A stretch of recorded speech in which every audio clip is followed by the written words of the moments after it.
Eh, bueno, acabamos de presentar Pepe Olivares, Noel Olivares, Antonio y yo, los oyentes. Y seguimos con los días de Guayedra y luego cuando acabe los días de Guayedra nos vamos Antonio y yo, por si alguien compra los oyentes y compra los días de Guayedra, estaremos encantados de dedicárselo y firmárselo en la carpa de firmas, ¿no? De la feria que creo que está aquí al lado. Como dije antes en la presentación de Antonio, Antonio nos conocimos en La Palma, pues en 2017, una mesa redonda maravillosa, maravillosa con Pepe Esteban, con Anelio, ¿te acuerdas? Me tocaba moderarla a mí. Nos quedábamos en el mismo hotel, con Nela Ochoa, con su mujer, y la verdad es que tuvimos una sintonía absoluta. Después eso, coincidimos pocas veces por los viajes, las historias, la vida que llevamos, pero el año pasado tuve la inmensa suerte de que un proyecto que él lleva en Tenerife, a través de la Biblioteca Pública de Tenerife, con Javier y con Rafael José Díaz, que está aquí también, me invitaran a conversaciones en la granja, ¿no? Que es un diálogo durante casi una hora, hablando de literatura y de la vida. Un poco vamos a hacer algo parecido aquí hoy. Esa entrevista, porque estamos más relajados, porque estaban, digamos, más preparados para ese proceso, la pueden encontrar en YouTube, bueno, y en cualquier lado, ¿no? Está por ahí para siempre. Para mí es un lujo porque pocas veces me he sentido tan identificado con lo que dices, que siempre cuando te entrevistan, vas a un sitio, vas a otro, siempre dices, "Ah, no lo hubiera dicho de otra manera", pero Antonio logró reconducir aquella conversación maravillosa y estuvimos una hora, todo fluyó y un poco por eso también cuando él propuso que si me presentaba y si hacíamos la presentación hoy, pues evidentemente sobre la marcha me está Juan Carlos Castro. Juan Carlos Castro empezó conmigo en el periodismo, yo soy periodista, hace muchísimos años, podemos estar hablando del 95, empezamos creo que la misma semana, nos llevamos 2 semanas. Yo desde el periodismo pasé a la literatura y Juan Carlos sigue siendo cronista de la realidad en el periódico La Provincia en este caso. Y por aquí lo tenemos. Palmero también, o sea que conoce coincidencias de La Palma. Y nada. Y bueno, y un poco el planteamiento del acto de los 10 de Guayedra va a ser un poco un diálogo como el que tuvimos ayer. Y que fluya y bueno, y pasarlo un poco bien y después, bueno, compartirlo con ustedes. Adelante, Antonio. Gracias, Santiago. Ya que lo mencionaste, un paréntesis. Aprovecho que esté aquí mi querido colega y poeta Rafael José Díaz, porque el proyecto de Diálogos en la Granja, que comenzó hace 2 años, y quizás un poco más, que le propusimos al director, a Javier, eh, pues ha estado funcionando y finalmente siempre quisimos ver allí un proyecto de memoria, digamos, de memoria actual de la escritura canaria, hispánica en general. Y también hemos tenido en algunos casos escritores de paso extranjeros, ¿no? Acabamos de tener un poeta austríaco reciente, hace 2 meses, 3 meses.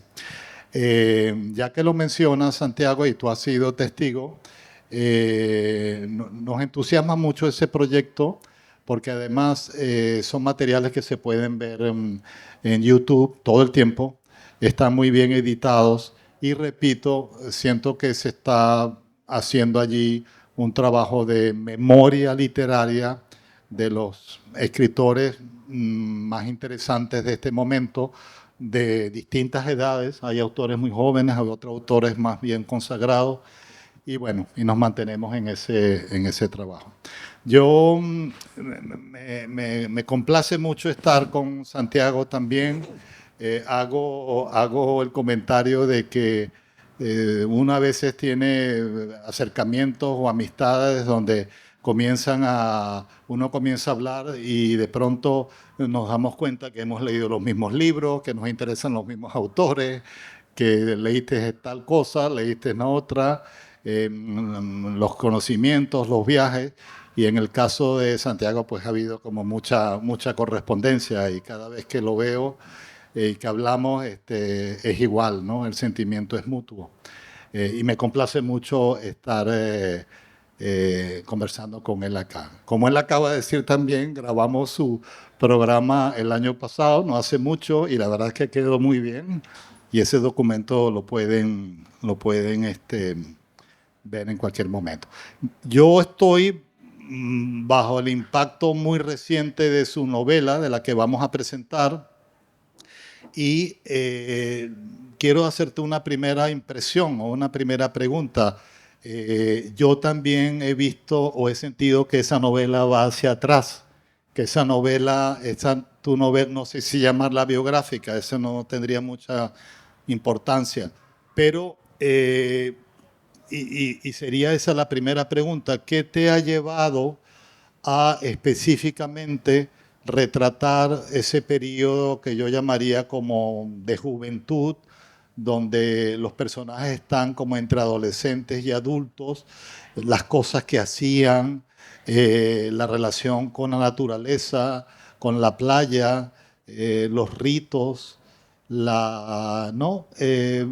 Me ha llamado mucho la atención eso. Y hecho esa recuperación hecha con distintas voces, ¿no? Con distintos personajes. Ciertamente uno puede ver un pasado, pero también no es tan lejano ese pasado, puede ser como más reciente. Entonces la pregunta sería, en la línea de tu novelística, ¿qué ves de novedad en esta novela en relación a lo anterior? ¿Y por qué ese retorno específico a ese periodo? Justamente antes tú hablabas de eso, hablabas de la situación de Venezuela, no la tocas en Los Oyentes, pero tocas todo lo que era el paraíso perdido del mundo anterior para contar quizás con esa perspectiva lo que hoy es Venezuela, ¿no? Para que sea el lector y la lectora quien desde la punta del iceberg de lo que tú cuentas contextualice, ¿no? Y lo pueda ver. Yo, como dices, efectivamente, Los Días de Guayedra era una obsesión como la tuya con la música que se llevaba mucho tiempo andando. Hay muchas aproximaciones, distintas novelas donde me acerco a Guayedra, cuentos donde me acerco a Guayedra, a ese entorno que para mí es el entorno de mi infancia. Yo soy de Guía, del norte de la isla, pero con mucha unión a Gaete, ¿no? Es toda una comarca. Yo hablo siempre de que es un mismo escenario, ¿no? Que es la costa de la Jucenta, donde la mía también la tengo situada ahí. Yo cada vez que regreso, cada vez vengo con más tristeza, regreso a casa con más tristeza, como a ti te pasa en Venezuela. Digo, ¿dónde están? ¿Dónde está? ¿Dónde está aquella cultura? ¿Dónde está aquel paisaje? ¿Dónde están aquellos sueños? ¿Dónde está esa mirada de futuro que teníamos nosotros para cambiar el mundo, para mejorar la isla? Claro, creo que lo que tú me preguntas, lo que definiría un poco esa vuelta al pasado, es la perspectiva del presente. La perspectiva del presente. Esta mañana estaba corriendo, tenía un taller hoy en Telde donde iba a trabajar la memoria y no sabía cómo empezar a enfocar esa memoria. Y digo, claro, la perspectiva del presente. Esa novela, si yo lo hubiera escrito hace 10 años o hace 20 años, no hubiera sido nunca esa novela. Contamos con la ventaja de que sabemos todo lo que pasó pues desde el año 85 al 2024, al 2020, que es cuando la escribo, 2019 creo cuando escribo esa novela, no, 2017. Más o menos se vienen a escribir esas novelas, Los Oyentes, de Guayedra, pues cuando estábamos en La Palma y nos vamos los cafés, pues ahí estábamos los dos andando en el subconsciente con esas historias. Entonces, esa perspectiva del presente te ayuda a acercarte al pasado. Y además, yo en mi caso, o sea, la unión atávica, la unión telúrica, la unión con el paisaje es muy grande en esa zona. Pero después soy hijo del Renacimiento, soy hijo de la Ilustración, soy hijo de Hispanoamérica, soy hijo de Londres, soy hijo de Berlín, soy hijo de Nueva York. Entonces me da mucho miedo esa constante identidad de separarnos pensando que ser canario es ser aquello es ser canario, pero ser canario también son los franceses, son los ingleses, es la Ilustración y es el esfuerzo que hicieron los profesores y las profesoras que ahí me hicieron escritor. Es leer a Flaubert, es leer a Stendhal, es leer a Virginia Woolf, es leer a Alejandra Pizarnik, es acercarte al mundo. Entonces, desde esa perspectiva yo me acerco al personaje de Tenésor Semidán, ¿no? Tenésor Semidán para mí es un personaje a reivindicar en el buen sentido, como todos los grandes, o muchos de los grandes personajes de la historia fue tachado de cobarde, cuando fue para mí todo lo contrario. Fue alguien que de repente tiene un plano de realidad y tiene que tomar una serie de decisiones y las decisiones que tomó yo creo que fueron las certeras, las sabias. Muchos siglos después es cuando te das cuenta, ¿no? Lo analizas con esa perspectiva y sobre todo con la perspectiva de ahora, ¿no? Entonces era también indagar sin caer en ningún tipo de nacionalismo, ningún tipo de, faltaría más, ¿no? Con la mirada universal en lo que significa ser isleño y en lo que significa ser canario. Y en este caso ser gran canario, ¿no? Por la cercanía del paisaje. Pero en todo momento, por eso los personajes generacionales más cercanos a mí son personajes que viven en Estados Unidos, que viajan a Londres, que viven en Madrid, porque creo que ese es el perfil de canario. Nuestra generación es un poco así, ¿no? Entonces, esa vuelta para mí en ese momento era tremendamente necesaria para evitar confusiones y para dejar a lo mejor dentro de lo nada claro, porque sabes que en una novela no damos ningún tipo de respuesta, solo planteamos más preguntas, para que nos preguntamos realmente sobre esa esquizofrenia, como decía Javier Dereste en un artículo que le agradezco mucho en La Provincia, de ser el conquistado y el conquistador, que es algo que no hemos resuelto nunca. Queremos ver la parte del bueno, el supuesto bueno, y somos los malos y los buenos. Y eso es un constante en la propia humanidad. Y una isla es un sitio pequeño donde uno puede estudiar la humanidad. Y quizás lo que pasó aquí, no quizás, lo que pasó aquí, es lo que ha pasado en todas las partes del mundo. A ver, ¿tú ves más pérdida o continuidad? Porque me parece que está reflejando la pérdida como algo realmente que no se ha integrado, sino quedó aislado. No sé si te entendí bien. A ver. Hablas desde el punto de vista de la navegación del barco de esta isla por la historia, un poco de esa pérdida, continuidad. Yo veo que, o yo entiendo, entendía que nos habíamos perdido y que habíamos aprendido de nuestros errores y de nuestros naufragios. Y sin embargo, lo que estamos haciendo es multiplicar nuestros naufragios en estos momentos. Y en estos momentos, además, estamos multiplicando todavía más nuestros naufragios, nuestros errores del pasado, el deterioro absoluto del paisaje, la confusión absoluta de las ideas y, sobre todo, la apuesta desde muchos poderes y desde muchas instituciones por hacernos tontos, por evitar la cultura, por evitar la literatura, por sembrar porquería para que en medio de toda la porquería todo sea un fango. Y no fue eso lo que a mí me enseñaron en la transición, lo que a mí me enseñaron en un momento determinado, lo que cambió mi vida, que fue la apertura al mundo. A mí cuando me dicen escritor canario, me parece muy bien, escritor canario, pero Muñoz Molina es escritor jienense, Rivas es escritor gallego, yo siempre me defino como escritor hispanoamericano, me siento más cercano a ti o tan cercano a ti como un escritor de Lanzarote, lo hablamos en Tenerife, ¿no? Esa mirada universal es justamente la mirada que más nos puede definir y es la que estamos dejando de lado. Ser un ejemplo para el mundo de integración, de cruce de cultura, de bendita mezcolanza, pero ojo, mirando al siglo XXI. Yo no creo en los cursos de cultura donde tengas que respetar culturas que vienen con actuaciones y con costumbres que echan abajo los derechos humanos, los derechos de la mujer, los derechos de los niños. O sea, yo creo que contra eso hay que luchar. Entonces eso es lo que te hace universal, quizás. Y Canarias, en ese sentido, siempre ha sido un sitio de navegación, un sitio de puerto, sobre todo desde 1907, que es cuando nace el puerto de Las Palmas de Gran Canaria y cambia por completo la historia de esta ciudad. Es otra ciudad. Hasta ese momento es una ciudad intramuros, una ciudad pequeñita, una ciudad sin salida al mundo. Ahí es cuando nacen los grandes poetas, ahí es cuando viene Tomás Morales, Alonso Quesada, Saulo Torón, Sí. cuando viene la literatura, cuando vienen los surrealistas también en Tenerife. Ahí es cuando Galdós, reencontramos al Galdós que se tuvo que ir para desde fuera contarse o contarnos, ¿no? Entonces yo reivindico esa Canaria, la Canaria de los ingleses, la Canaria de los franceses, no la Canaria de la cerrazón que vuelve a aparecer. ¿Y cómo ves la... A ver, es que ¿cómo ves la respuesta de la cultura frente al deterioro? ¿Hay conciencia? Porque tú lo sabes, es decir, eh, un país o una cultura puede, o un periodo histórico puede ser bueno o malo, ¿no? Pero sin embargo, en general la cultura siempre sabe responder más allá de, digamos, la circunstancia diaria digamos, para dar cuenta y para diferenciarse de lo que podría ser un discurso político o el discurso histórico. Es decir, ¿ves una buena respuesta de la literatura frente al deterioro, frente a lo que otros sectores no están viendo? Sabes que siempre la perspectiva del tiempo la que termina contando, ¿no? Yo lo que no creo yo tampoco es en la literatura que uno se plantee digamos, proselitista, digamos, para convencer a alguien, para contar.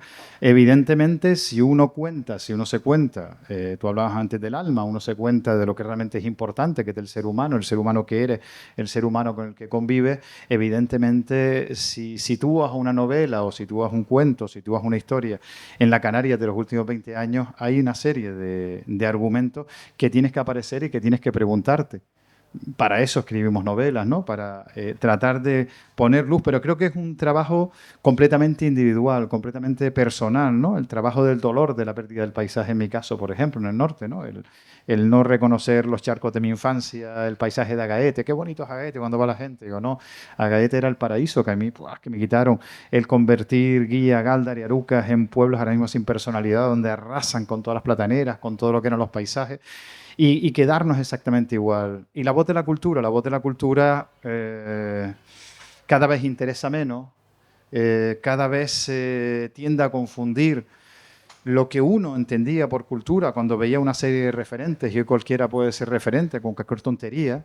Y yo creo que la gente de la cultura lo que estamos haciendo es meternos en nuestras cuevas y desde nuestras cuevas escribir, bueno, pues tratando de que tu obra, tu novela llegue a determinadas personas y sobre todo dar testimonio en el tiempo. Quizás sea un poco la idea de lo que estamos haciendo. Yo creo que estás haciendo lo mismo.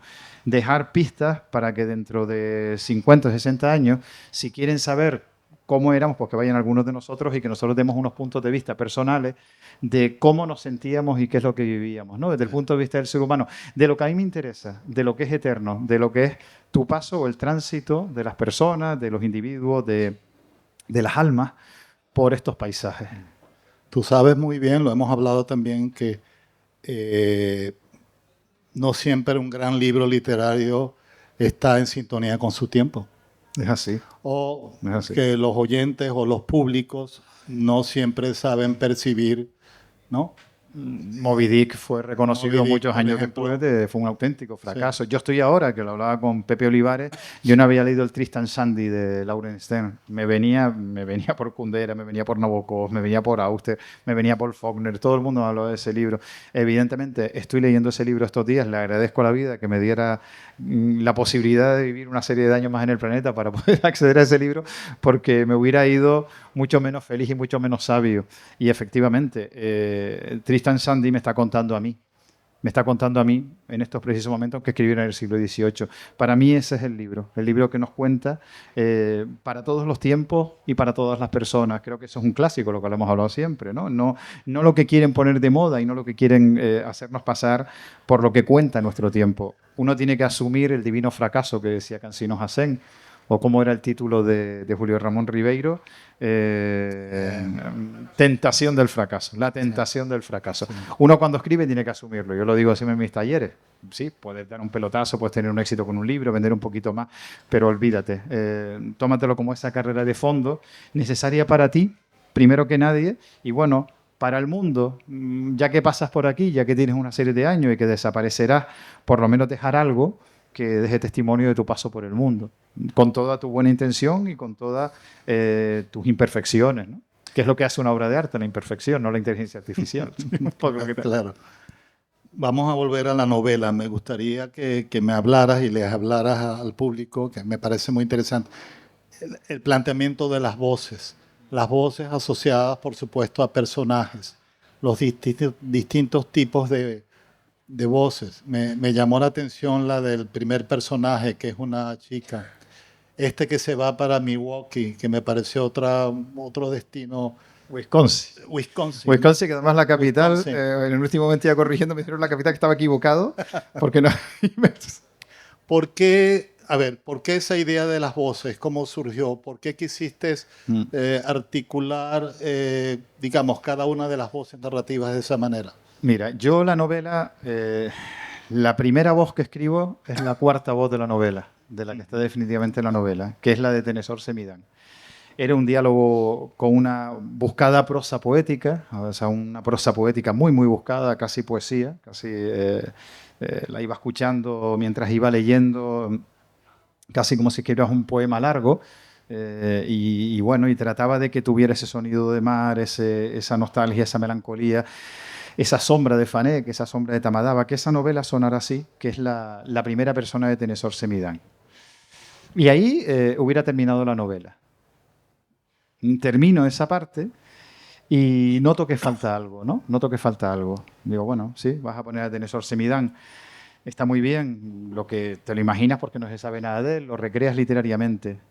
Digo, pero quiero contextualizarlo dentro de la situación de Canarias ahora, ¿no? Y por otro lado decía, buah, si yo saco esta novela así, me la van a coger los 4 pancarteros y me la van a utilizar como poco menos que una reivindicación del somos diferentes, ¿no? Nuestro rey atacado, la masacre, sí, la masacre. Fuimos asesinos y asesinados. Vuelvo a lo mismo una y otra vez porque últimamente vuelve a estar el discurso este victimista cuando lo que hay que asumir es lo que fuimos y lo que somos, ¿no?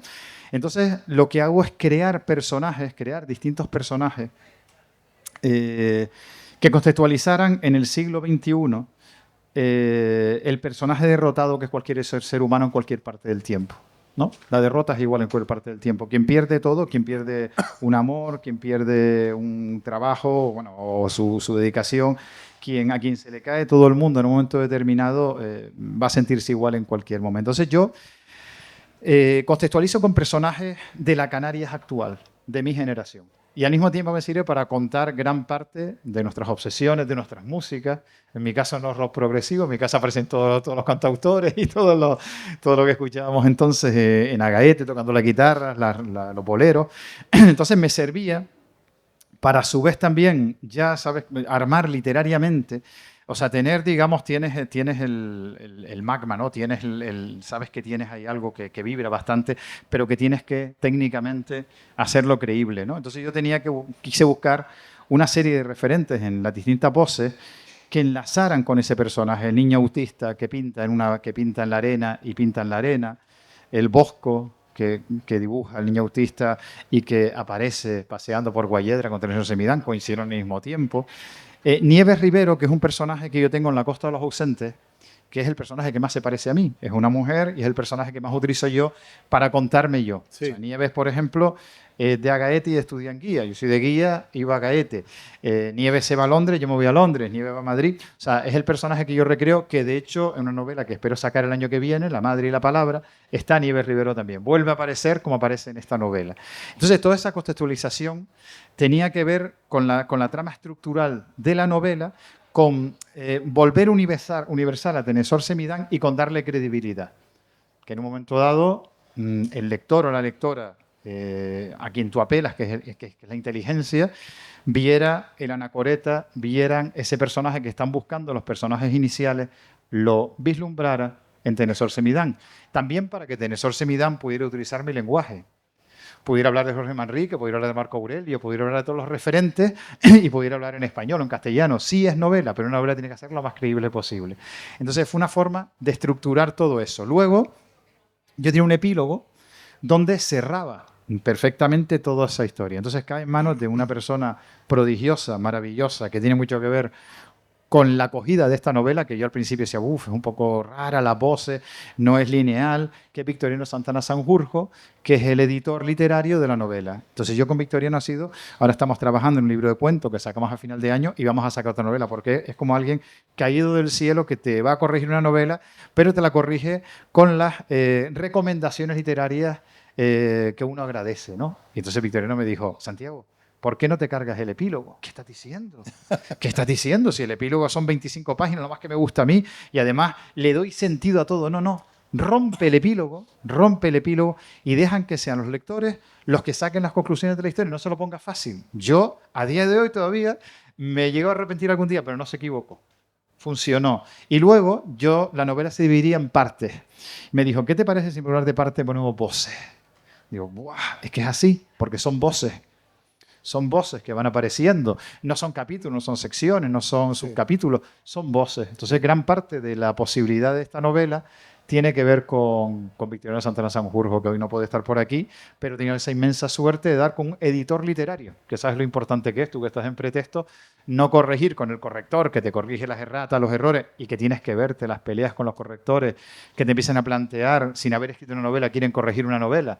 o sin saber lo que es una novela y te ves con la pelea, digo, no, es que eso no tiene fuerza, no tiene no sé qué. Digo, pero qué fuerza ni que nada, léete Moby Dick, léete el Quijote, lee. Entonces, bueno, por ahí va toda la estructura. La literatura es una pulsión, es una necesidad de contar, pero el paso de los años, lo que tú decías antes, el trabajo diario, como yo, como tú, yo solo creo en el trabajo, los dos somos muy Aries, muy machamartillo y muy de levantarnos por la mañana, creo que eso hemos hablado. El trabajo te enseña cada vez más la urdimbre, te enseña cada vez más el cañamazo, la posibilidad de armar las historias. Y lo que te enseña, sobre todo, es leer las grandes historias que han escrito otros antes. Para tú luego poder, desde el punto de vista técnico y estructural, sin que afecte al alma de la novela, armar el juguete para que sea, digamos, casi perfecto, funcione, ¿no? Porque puedes tener una gran idea, una gran historia, pero si no la sabes contar se queda absolutamente en nada. Y puedes tener la historia del tapón de esa botella y convertirla en una obra de arte. Muy bien dicho. Otra cosa de la que te quería, esto es como muy obvio, porque hablar de agua en un archipiélago es como obvio, pero te pregunto, es que me llamó la atención todos los pasajes en los cuales se va a la playa, todo lo que ocurre en la playa. Es una cosa como de cita obligada, ¿no? Es como si vieras esa relación de aquel momento distinta a la actual. Esos jóvenes, esos niños, esos amores que crecen, todos los viajes a Gaete que me sorprendió, yo conozco a Gaete por Teca y veo que tú tienes todo un pasado, bueno, en fin, los personajes tienen todo un pasado allí. Eso es natural, es decir, tú ves que esa relación en ese momento es distinta a la que podría ser hoy, esa relación con el agua. Yo creo que cuando los isleños tenemos carencia de respuesta, buscamos el mar, buscamos el horizonte. Y yo intuyo que eso lo buscamos ahora y se buscaría hace 4 siglos y en cualquier momento que hubiera un ser humano perdido. Igual que quien tenga montaña, ir a buscar la montaña o ir a buscarlo al río, ¿no? Nosotros, yo creo que el mar es el lugar donde ponemos la mente en blanco. A mí es donde se me ocurren todas las ideas. Cuando no pienso en nada es cuando estoy en el mar. Y de alguna forma una veces piensa o tiene la sensación de que todo lo que he escrito en mi vida me lo ha contado el mar, ¿no? Esa ola que llega, ese mar que llega que sabe tanto y a la que miramos con un cierto desdén. Y luego, lo hablamos en Tenerife, la relación nuestra con el mar es muy distinta a la que te cuenta la gente que no es de isla, o por lo menos de unas islas, porque nosotros estamos en el Atlántico, somos islas africanas, pero nuestra mirada es completamente mediterránea. Hace poco ya se está descubriendo la relación de los Amazigh del norte de África, quizás por nuestra cultura, ¿no? Nuestra relación es una relación de mare nostrum, de mar de salida y de entrada de cultura, ¿no? El mar, nosotros, la diferencia con una isla mediterránea es que nosotros salíamos hacia Venezuela, hacia Cuba, hacia Uruguay, hacia Argentina, con toda naturalidad íbamos y veníamos, ¿no? Es ese mar de tránsito de culturas tan maravillosa que nos ha hecho ser como somos, ¿no? Pérez Minic venía a decir que el isleño cuando se asoma a la orilla, cuando asomas a, no sé, pues al risco de Tamadaba, te asomas de Tamadaba, digo a la orilla, porque nosotros no nos asomamos a la orilla solo en la playa. Si tú estás en Moya o estás en la cumbre, también te asomas a la orilla. También al fondo siempre está azul. Yo de mi casa en Guía veía el mar. O sea, mi casa en Guía, mi habitación, yo veía siempre el horizonte. El mar siempre es el horizonte, por los dos lados, ¿no? La sensación del mar nunca fue una sensación de ahogo para nosotros. No, pues, no puedo salir de aquí, no, es decir, quiero salir de aquí. Qué bien que tengo esa puerta de salida siempre abierta. Qué bien que deseando tener años para ir a Londres, para ir a Nueva York, para ir a Madrid, para salir. Y al mismo tiempo agradeciendo todo lo que viene por el mar y te enriquece. Esa relación con la orilla es clave. Todo lo que pasa en la novela, lo que le pasa a Tennesor y lo que nos pasa a nosotros, entra y sale por el mar. Ahora sí, podemos venir en aviones, vale, pero sigue siendo el mar, sí, la puerta de entrada y de salida de todos los flujos. Creo que siempre fue la historia del ser humano, ¿no? Soñar lo que hay en la otra orilla o buscar más allá de la orilla. Y el mar siempre es la utopía, el mar siempre es el imposible. Todos los que estamos en una isla somos hijos e hijas de personas que en su día soñaron más allá del horizonte. Y eso es algo que olvidamos, para lo bueno y para lo malo. Sí. Pero somos hijos e hijas de aventureros y de aventureras. Y es una forma de ser escritores y escritoras también. Muchos de los personajes viven como un proceso de diáspora. en un momento u otro. ¿Eso te parece normal? ¿Te parece normal? ¿O podríamos hablar de una diáspora, en algunos casos, forzosa, en la cual sencillamente tú huyes del territorio porque necesitas otro espacio? ¿Cómo ves esa dicotomía? Yo siempre que alguien me pide consejos, alguien joven para escribir, para cualquier cosa, siempre digo, vete, vete. Después vuelve si quieres, pero vete. Viajar ahora no es como viajar hace 40 años. Viajar hace 40 años sí era irte por completo. Si llegabas a una ciudad no había las mismas tiendas, las mismas, no se escuchaba la misma música, no tenía la misma comida. Era un cambio, pero sí, sigue siendo importante irte. Y si toda la gente que vive en esta isla o vive en esta isla se hubieran ido, no hubiéramos permitido el deterioro de esta isla, estoy completamente seguro. Hubiéramos valorado muchísimo más el paraíso que tenemos. No el paraíso de Jardín Sideral Siempre en Flor, que como saben es esa cosa que han asumido como himno de Canarias. Y yo recuerdo cuando murió su letrista, yo estaba en Madrid y me acuerdo que era un señor de Valencia que nunca había estado en Canarias. Y la reivindican y se emociona todo el mundo. Jardín Sideral Siempre en Flor, son tus mujeres la rosa. Pero ¿cómo se puede? ¿Cómo se puede? No somos... Eso, el no salir tiene eso. Que asumas esas tonterías y que te olvides y que te creas eso. Cuando sales, estás fuera, miras con mucha... A mí me cuentan Canarias los amigos que están fuera. A mí, amigos que están en Madrid, que están en Estados Unidos, son los que me están escribiendo siempre de Canarias. Oye, ¿tú has visto esto? Digo, no, yo estoy aquí escribiendo y tal.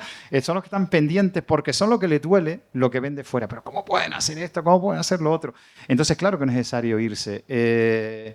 Irse por obligación, o sea, irse por necesidad o irte por...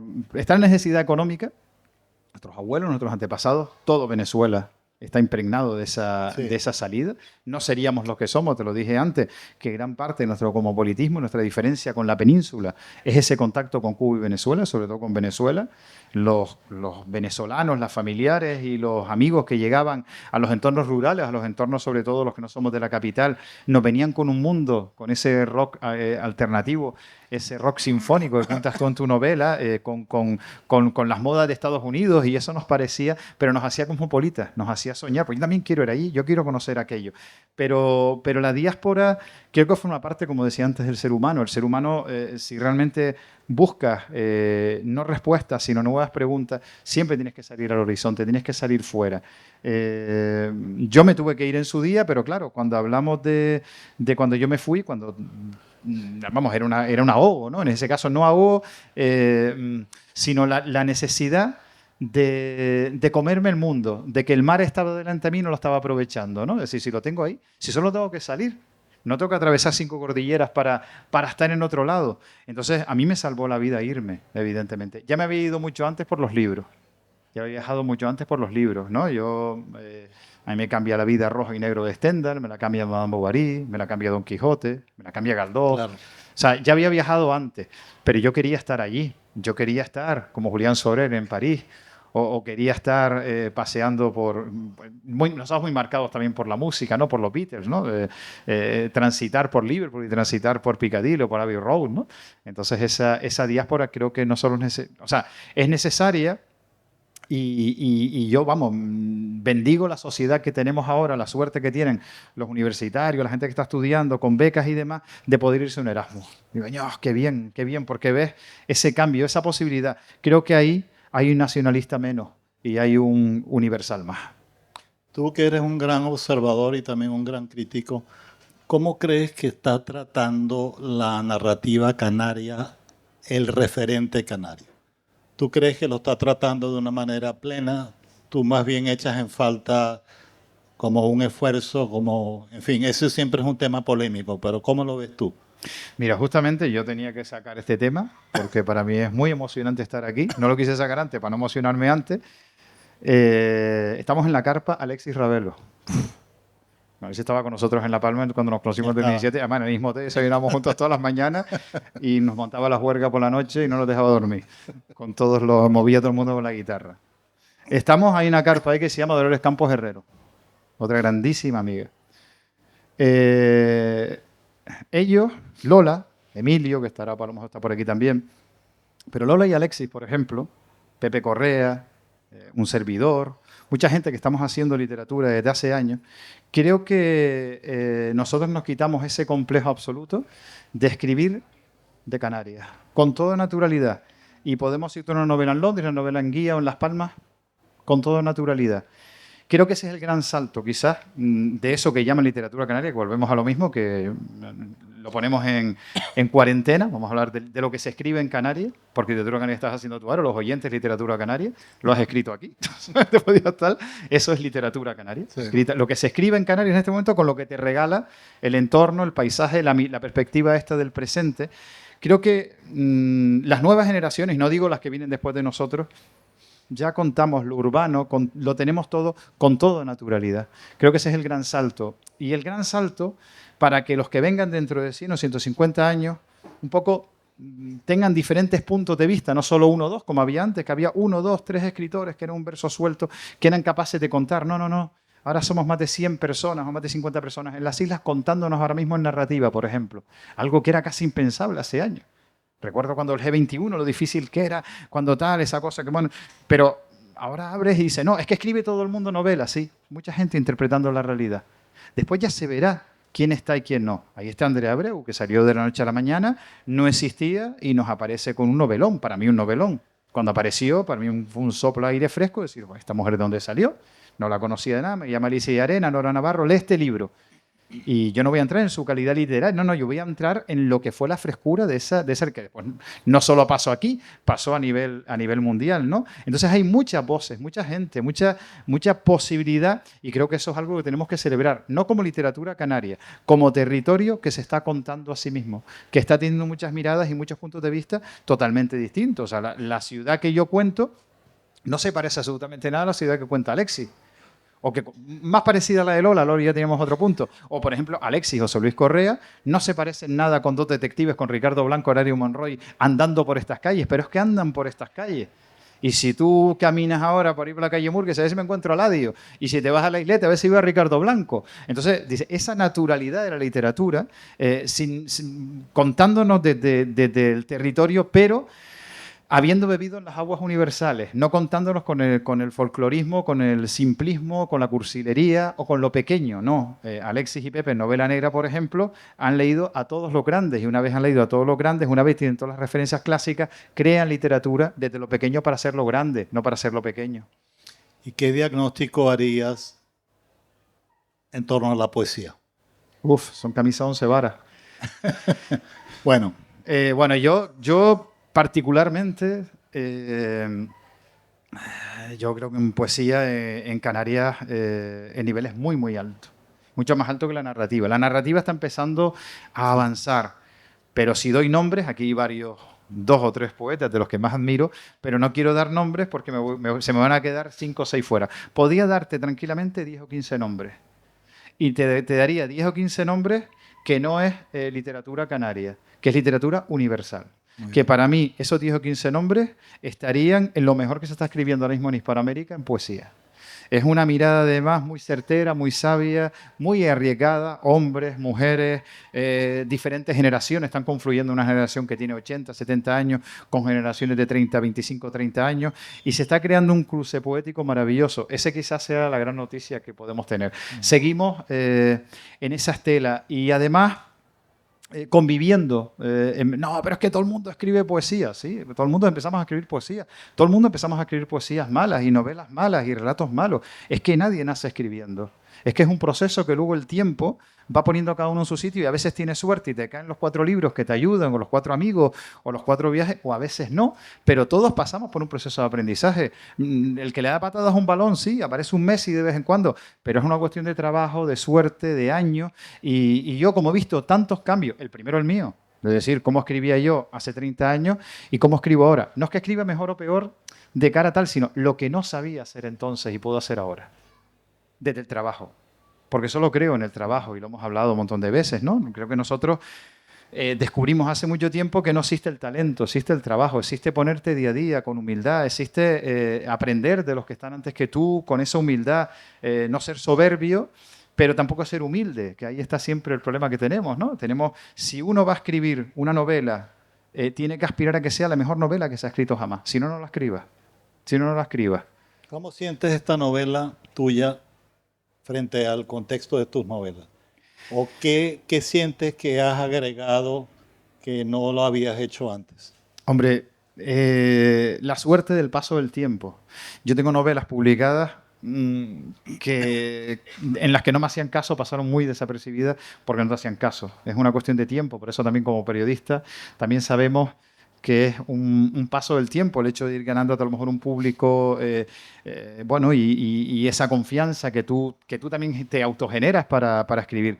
Yo escribí 3 novelas en un momento determinado, entre los 40 y los 50 años, que creo que es el momento en el que tienes la energía y, bueno, y que ahora estoy con otras, y que son Los días de Guayedra, pero el día que le pongo punto final a Los días de Guayedra, pues a la semana ya estaba dando vueltas Mediodía Eterno. Y las 2 fueron escritas en prácticamente 1 año y medio, en 1 año. Y según le puse el punto final a Mediodía Eterno, empecé La madre y la palabra. Esas 3 novelas es un flujo de año y medio, 2 años. Evidentemente, Los días de Guayedra están muy bien. Estás presentando la novela, tienes que decir que es tu mejor novela. No, mi mejor novela para mí es Mediodía Eterno. Es la que le sigue a Los días de Guayedra. Es la novela donde lo que pasa es que tuve la suerte de ganar un premio importante y la mala suerte de que el libro no está en ninguna parte porque lo editó el Cabildo con toda la buena intención que lo edita. Sacaron 1000 ejemplares, se vendió y el libro ha desaparecido. Entonces, mi ilusión, mi idea es que en 2025, creo, puedo moverlo en otra editorial, hay varias ofertas y puedo sacarla de nuevo. Pero Los días de Guayedra quizás sea a lo mejor la llave que abra el acceso a mis otros libros, porque ahí ha estado todo mi universo, toda mi obsesión con un paisaje, todo con unos temas, con la vida, con la muerte, con la poesía, con la soledad, con el amor, con la física cuántica. Con la física cuántica me refiero con el juego que va más allá de la realidad que es la literatura, ¿no? Cuando hablaba de Alexis hace un momento, de Lola, yo lo veo aquí.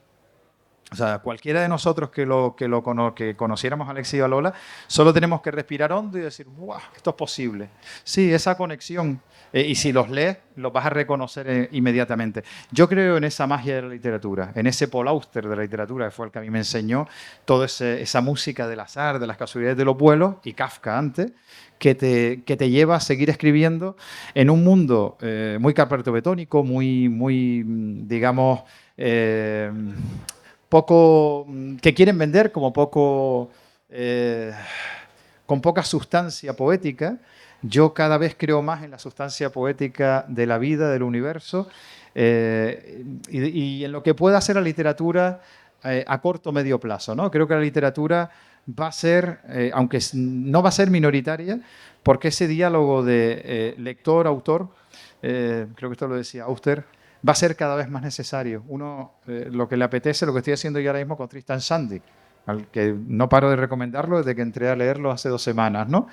Ese mágico diálogo, ¿no? Decía usted, dialogamos, me he pegado toda mi vida hablando con gente que no conozco. Cuando uno escribe un libro, o cuando uno lee un libro, está hablando con alguien que no conoce, pero realmente está hablando con uno mismo, que no nos conocemos casi nunca, y nos terminamos conociendo a través de la literatura, a través de ese viaje. El libro que uno escribe no es más que la puerta para que otra persona se adentre en su propio viaje. Sí.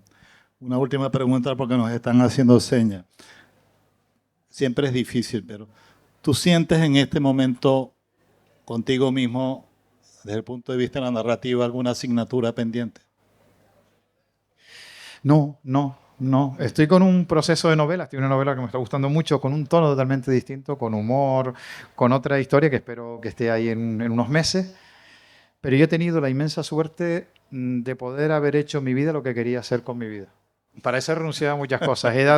He tenido que decir que no en el camino a muchas historias, he bajado al fango muchas veces, pero tengo esa inmensa satisfacción de que sí, de que me puse a trabajar.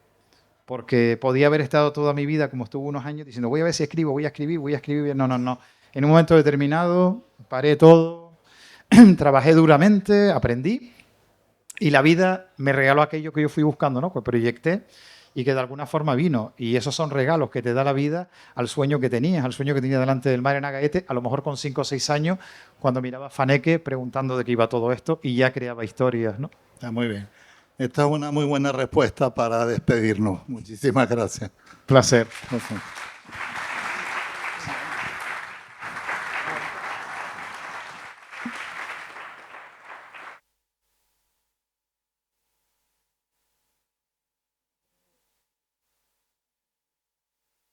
Ya terminamos. No damos la palabra al público. Una vez pasó una cosa aquí que algún día contaré.